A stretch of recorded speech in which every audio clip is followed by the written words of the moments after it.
Hi Tim, nice to see that you're working hard and writing us more essays, so let's see what you wrote in this set. This is the one about moving companies to regional locations, benefits and drawbacks. Here's what you said. These days, a large number of businesses are being forced to move from urban areas to rural areas by their local governments. In this essay, we'll outline the advantages and disadvantages of this using examples from the BBC News and relevant research studies to support both views. All right, good. On the one hand, there are a number of benefits in relocating businesses from cities to rural areas. First of all, establishing a company in rural areas is more cost effective. This may be due to the fact that the lands and labor, singular, are significantly cheaper than those in big cities. Secondly, it brings employment to people in rural areas. Most regional areas have low employment rates due to the lack of opportunities. If big companies are being moved to those areas, the unemployment issues in rural areas will be drastically improved. For example, a recent article published by the BBC reveals that the employment rates in rural areas in China have increased by 60% over the last decade since big brands and companies are gradually moving to rural areas because of the low labor costs. Therefore, it is clear that it is beneficial for businesses to move to regional areas. All right, Tim, this is lovely. I really, really like this. If there was one thing that I would ask you to change, it would be right here. So you say that this may be due to the fact that land and labor are significantly cheaper than those in big cities. And then you go into your second main idea. It's a better idea when you write a main idea, directly after that put your support. Don't wait until after you've given all of your main ideas to provide your support. However, apart from that, it's actually really well written, it's lovely, it's easy to read, and it's certainly detailed. Okay, so well done. Let's move into your second body paragraph. Okay, so on the other hand, businesses moving to regional areas may result in higher costs associated with trainings and the loss of customers. Firstly, there is no doubt. Some employees from rural areas are not as skilled and experienced as, careful with your grammar, the employees in big cities. Most people in rural areas have only worked in small local companies and do not have any exposure to the international world, and this may lead to more mandatory trainings for staff members. Take China, for example. Most workers in rural areas only have limited command of the English language, which hinders communication between their company and other international companies.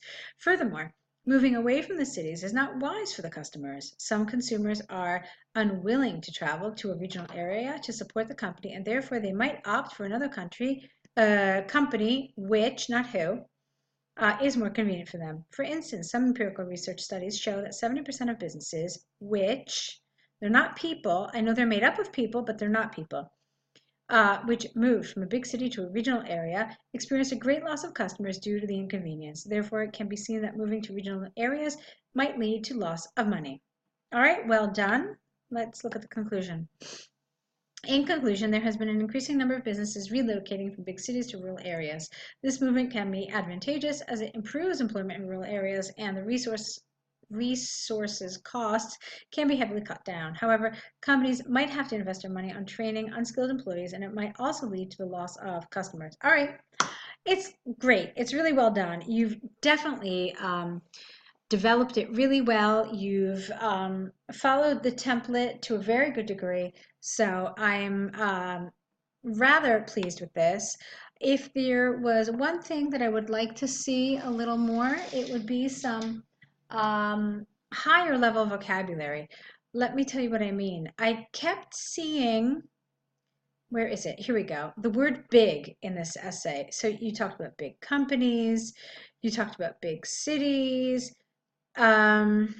Where else? Yeah, here we go again. Big city. So I wanted to see some of that language shifted, changed around a little bit, and made a little higher level. So what could you have done instead of big cities? You could have said large urban areas, metropolises. So there was a lot of other wording you could have used that would have sounded more advanced and not so repetitive. In general, I'm never a big fan of the word big in IELTS essays. It just sounds very low level, and there's so many other richer, more expressive words in English to use instead of big. So that's one thing I would have liked to have seen, a little more higher level vocabulary, okay? Okay, but I'm really, really happy with the way you developed all this. As I said, it was really well extended. It's clearly well over 250 words. There's no question about that. But assuming that you managed to write this all in 40 minutes, then I'm okay with that. Great if you can. If you're having problems keeping within the time limit, then do let us know so we can talk about what you should exclude and what you could exclude but still make it well developed. All right? All right, so let's take a look at this flowchart about tea leaves. Let's see, how to structure a diagram essay. Okay. How do you make a comparison? Okay. Should I use present or future? All right, well, why don't I address those questions straight away? It really depends. In terms of the structure, what I always recommend that people do is, apart from, like, okay, when you have a bar chart or a line graph or something like that, then obviously you're going to have to look for highs and lows and the changes overall. This is totally different. So here what you're going to have to do is you're going to have to find similarities and differences and see how you can somehow link them together. So this is the way I always recommend doing this particular one. This first stage is universal for all the 4 T types, okay? So then what I do is, after I talk about that, and then it's universal for all of them, then I talk about white tea since it's the easiest, steaming, then drying. You're done. Then I talk about withering, so that leaves me with the 3 remaining tea leaves. Now, if I have a lot of time and if I'm able to, I will mention that green tea only has partial or often has withering. Okay? After that, the next thing that I like to talk about is this one right here. Okay? Because this is pretty, well, I mean, oolong has pan frying as well, but it's far later. So I would simply say that green tea has this step about pan frying, steaming, or frying. Then I would say the 4th step for green tea, but the 3rd stage for the other 2 involves some sort of rolling. So here we have rolling and shaping, here we have shaking or rolling, and here we have rolling or cutting, okay? Then I would also add that the last stage is involves in drying. Then, of course, you want to talk about these 2 stages because these are the only 2 teas left since you've finished with green tea. They both require fermentation. However, oolong is short, whereas black is full. You see, these are the kinds of comparisons that you're going to make using things like this is short, whereas this is full. Okay? Then you'll want to say if something like black tea in its last stage is fired, and this is how it is dried. You can say that oolong tea, as with the other tea types, is also dried, but prior to drying, it is pan fried. Okay? Then I would go to the scented tea, which is made only from the latter 3, and then just talk quickly about those 3 stages. That's pretty much it. Okay? So that's how I would organize this. Now let's see how if I answered your questions. So yes, the first answer is it really depends. The idea is to find similarities and differences, okay? Don't forget that you still need an introduction. You still need an overview. So what would a good overview for something like this be? It would be something like white tea is the simplest tea to produce, whereas oolong has the most steps. Something like that would be good.